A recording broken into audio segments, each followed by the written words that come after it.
여러분, 오늘은 SBS 드라마 귀국 5화와 6화의 전개를 소설 뇌피셜로 들려드리겠습니다. 이 이야기는 실제 방송과는 다를 수 있으니 재미로 들어주세요. 안개가 자욱한 궁궐 밤, 용안대군은 술에 취해 궐 정원에서 비틀거리며 큰 소리로 외친다. 뭐, 그리 보면 어쩔 것이냐? 또 한 번 더 알을 건드려 보거라. 이번에는 그 초라한 초가를 불살라버리고 참족을 멸하리라. 헛웃음을 치며 오만하게 구는 그의 뒤로 수살기 오김은 영인대군의 해륜을 잊지 못하고 복수의 기회를 노리며 그를 노려본다. 하지만 오김의 시선에도 영인대군은 전혀 두려움이 없다. 귀신이면 다야. 감히 왕가의 핏줄인 내게 그런 짓을 시. 그 순간 바닥에서 벌레떼가 꿈틀거리며 영인대군의 발목을 감싼다. 영인대군이 놀라 뒤로 물러서려는 찰나 거대한 그림자가 그를 덮친다. 팔척귀의 손이 영인대군의 목덜미를 움켜쥔다. 공기마저 얼어붙는 듯한 정적. 팔척귀의 낮은 목소리가 울린다. 왕가의 피, 내 죄를 기억하라. 영인대군의 눈이 검게 변하며 팔척귀의 기운이 그를 집어삼키려 한다. 그러나 그 순간 오김의 원한이 팔척귀의 기운과 충돌한다. 수많은 벌레가 영인대군의 몸에 들이닥치지만 팔척귀는 완전히 들어가지 못하고 잠시 머뭇거리다 그림자처럼 사라진다. 영인대군은 바닥에 주저앉아 거칠게 숨을 몰아쉰다. 팔척귀는 영인대군의 몸을 완전히 차지하지 못했다. 그 이유는 영인대군의 내면에 이미 오김의 원한이 깊게 뿌리 내려 있었기 때문이다. 팔척귀는 영인대군의 몸이 이미 더럽혀진 것을 깨닫고 더 순수하고 강력한 왕가의 피인 원자 이광을 다시 노리기로 한다. 내불산 여리는 할머니 넙떡이 남긴 무구를 챙기며 결연히 말한다. 할머니 무고들도 구했으니 다시 부딪혀봐야지. 강철이가 조용히 다가온다. 떠날 생각인 게냐? 의식부터 준비하거라. 너의 든든한 뒷배가 되어줄 것이다. 여리는 강철이의 눈빛에서 결연함을 읽고 고개를 끄덕인다. 내가 정말 나를 도와준다면 이번엔 진심을 믿어볼게. 두 사람은 도성으로 향한다. 도성 입구에는 곽상충의 수하들이 삼엄하게 경계를 서고 있다. 강철이가 낮은 목소리로 경고한다. 저놈들, 곽상충의 수하들이다. 조심해야 한다. 여리는 경비석을 품에 안고 눈에 띄지 않게 궁궐 안으로 들어간다. 궁궐 안, 대비와 풍사는 음산한 기운 속에서 은밀하게 대화를 나눈다. 풍사는 미묘하게 미소 지으며 말합니다. 오늘 밤 원자를 천지장군에게 올릴 것입니다. 대비는 불안한 표정으로 풍산을 바라본다. 정말 그 아이를 제물로 삼겠다는 것이냐.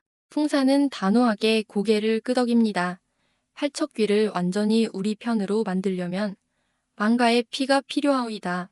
마마께서 결단을 내려주셔야 합니다.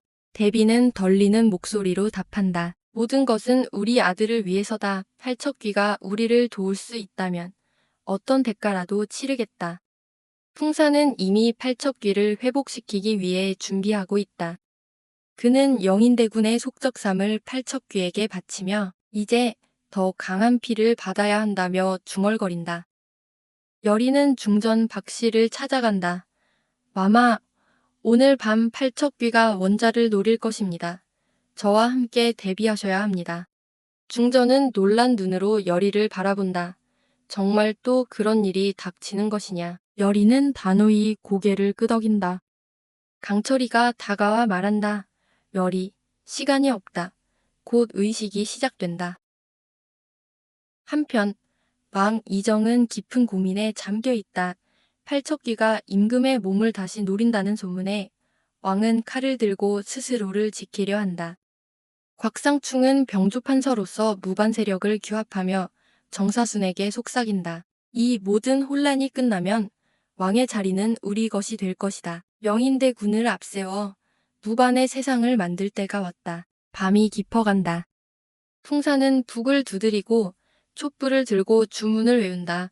팔척귀의 목소리가 어둠 속에서 울려 퍼지고 마침내 원자 앞에 모습을 나타낸다. 왕가의 피, 그 한을 풀지 않으면 이 궁은 영원히 저주받으리라. 여리는 경비석을 들고 강철이를 바라본다. 강철아, 준비됐지? 강철이는 결연한 표정으로 고개를 끄덕인다. 이 몸이 인간을 위해 힘을 쓴다니 세상에 이런 날도 오는구나. 여리는 팔척귀 앞에 당당히 나선다. 팔척귀, 내가 원하는 게 복수라면 나와 맞서라. 더 이상 이 궁에서 내가 마음대로 할 수는 없다. 팔척귀는 사납게 웃는다. 너희 인간들은 결코 변하지 않는다. 나의 원한은 끝나지 않았다. 여리는 흔들림 없이 맞선다. 내가 널 막겠다. 왕가의 피, 그 누구도 내 먹잇감이 되지 않게 할 것이다. 강철이가 이무기의 힘을 끌어올리며 팔척귀와 맞선다. 이제 그만하라고 했지. 내 한은 여기서 끝이다. 팔척귀는 강철이를 노려본다. 너도 인간의 몸에 갇힌 신령일 뿐 나와 다를 바 없지 않느냐. 여리는 경귀석을 높이 들고 원자의 머리맡에 무구를 놓는다. 팔척귀는 원자의 침상 곁으로 나아간다. 여리는 몸을 날려 팔척귀 앞을 막아선다. 원자를 해치려거든 먼저 알을 지나야 할 것이다. 팔척귀는 냉소적으로 여리를 내려다본다. 내가 감히 내 한을 막을 수 있을 것 같으냐. 여리는 더욱 강하게 맞선다. 내 한이 아무리 깊어도 이 궁에서 더 이상 희생은 없을 거다. 내가 널 막을 것이다. 여리는 경귀석을 들고 주문을 외친다. 모든 원한이여, 이곳에서 멈춰라. 더 이상 누구도 다치지 않게. 여리의 주문과 강철이의 공격에 팔척귀는 결국 괴로운 듯 비명을 지르며 잠시 힘을 잃고 사라진다. 그러나 완전히 사라진 것은 아니었다. 궁궐 어딘가로 다시 그림자처럼 스며들며 더욱 깊은 증오와 원한을 키운다. 의식이 끝난 뒤 원자는 깊은 잠에서 깨어난다. 중전은 아들을 끌어안고 눈물을 흘린다. 왕 이정은 여리와 강철이에게 깊은 감사를 표한다. 그대들의 용기와 희생이 이 나라를 지켰다. 하지만 저주는 아직 끝나지 않았구나.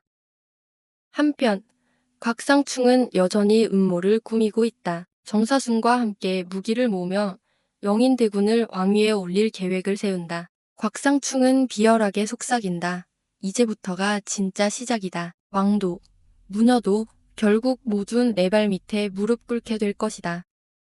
여리는 강철이와 함께 내불산으로 돌아가 넙덕의 무덤 앞에 선다. 여리는 무구를 무덤에 바치며 조용히 속삭인다. 할머니, 이제야 조금은 마음이 놓여요. 하지만 아직 끝난 게 아니에요.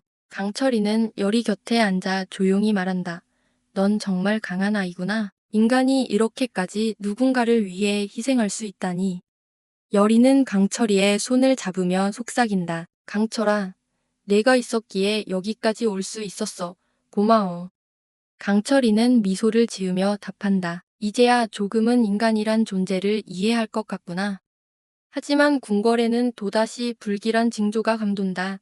팔척귀의 기운은 완전히 사라지지 않고 어딘가에서 더 깊은 증오와 원한을 키우고 있다.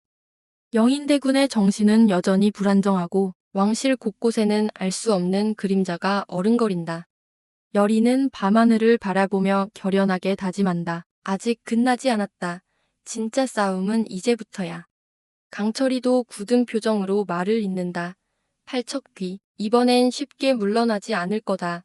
더 큰 어둠이 우리를 기다리고 있어. 그리고 궁궐 어딘가에서 팔척귀의 낮은 울음소리가 다시 한번 들려온다. 왕실의 운명, 그리고 여리와 강철이의 싸움은 이제 더 거대한 소용돌이 속으로 빨려 들어가고 있다. 오늘 들려드린 이야기는 SBS 드라마 귀궁 5화 6화의 전개를 저만의 상상력으로 예측한 소설 뇌피셜 시나리오입니다. 실제 방송과는 다를 수 있으니 재미로 들어주시면 감사하겠습니다. 영상이 유익했다면 구독과 좋아요, 그리고 여러분의 상상도 댓글로 남겨주세요. 여러분의 응원이 큰 힘이 됩니다. 감사합니다.